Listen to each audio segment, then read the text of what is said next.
আসি গাইস, এত রাতে সে সরিষা শাক আনছে, তাও সে আবদার করছে যে এটা শাক দিয়ে মাছ খাবে। আরেকটা আরেকটা রান্নার রেসিপি করতেছি, সেটাও আপনার সাথে শেয়ার করব। সেটা কি, সেটাও তার পছন্দের।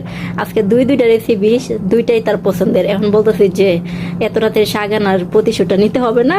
আর এই ধরনের শাক একলা একলা বাছা কুড়া কতটা টাফ জানিনি তো, যারা রান্না করেন আমার মতো। এই জন্য তাড়াতাড়ি এই যে এই আদগুলা কার তো অবশ্যই পরিচিত।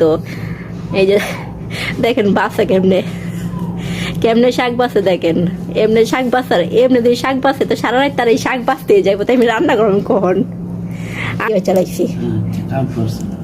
আর সে তা মানে তার বাসার লক্ষণটা দেখেন, এমনি যদি সে বাসে তাহলে আপনারাই বুঝেন যে আমি 2 মিনিটের ভিতরে এই শাকগুলা বাচ্ছি। আর তার বাসার লক্ষণটা দেখেন, এই শাকগুলা যদি সে এইভাবে বাসে তাহলে সারা রাত তার ফোয়ে দেবো, কিন্তু তার শাক বাসা শেষ হবে না। বেচারা মানে উবাসী তার দিন কাটাইতে হবে। আচ্ছা যাই হোক, আমি কাজে হাত লাগাই, দেখা যাক পরে কি হয়।